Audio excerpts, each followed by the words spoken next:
and gentlemen, we've just come from a meeting where 8 members of the Security Council were able to meet with UN officials and humanitarian non-governmental organizations about the situation in Sri Lanka.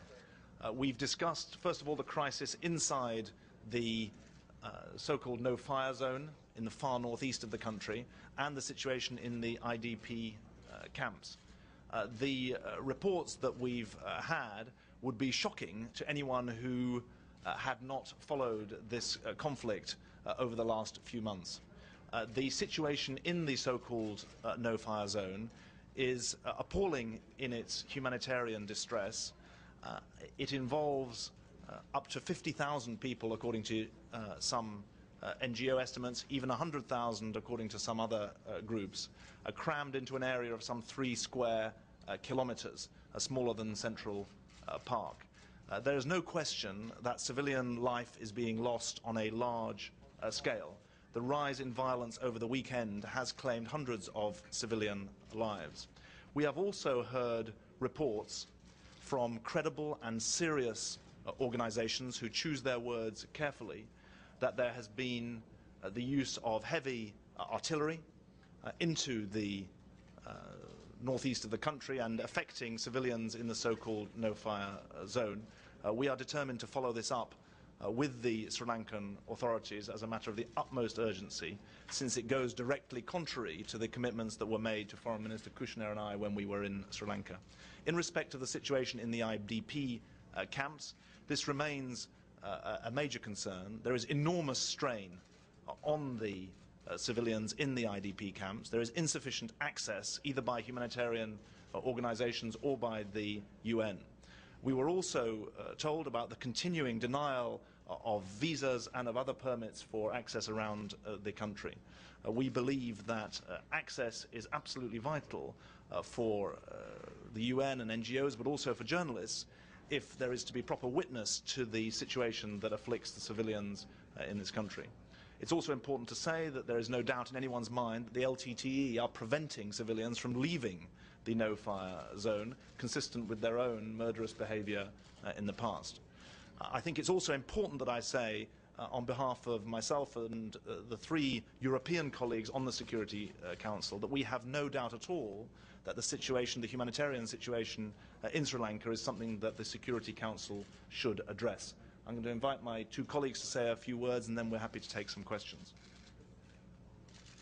Just to add what David Miliband said, I think we all are shocked about the news we have heard today from the NGOs and from Austria. I think from the Austrian point of view, we are very much concerned about this situation today. And I just would like to announce 3 points.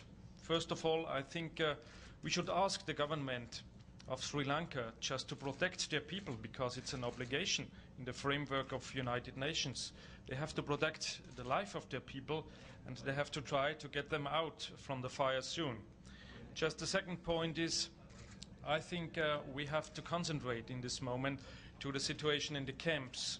As we have heard, this is really a shocking situation, and we should ask the government of Sri Lanka just to let in the camps independent monitors, just to find out what's going on really in these camps. And thirdly, I think we all have to have a look to the future.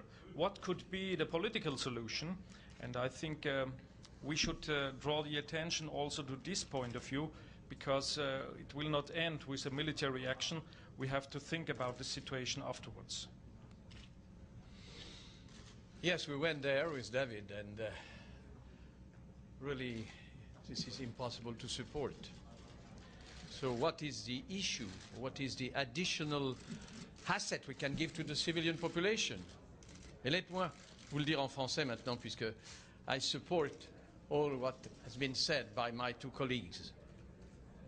Qu'est-ce qu'on peut faire? Est-ce que l'opinion publique va réagir ou non? Nous, de notre côté, les 3 ministres, et je suis sûr, les 27 ministres de l'Union européenne, nous allons demander à nos collègues ici de faire quelque chose de politiquement fort. Et je pense que nous devons essayer d'attirer l'attention du Conseil de sécurité et peut-être à ce niveau d'avoir une réaction. Pour le reste, David, he said very clearly the 5 points, and the 6 points was demining. We were ready to help the people there and to help the Sri Lanka's government and the people to demine.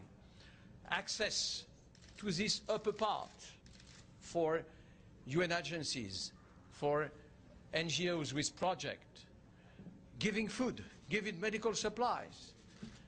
Yes, we were in agreement with the president itself, Rajapakse.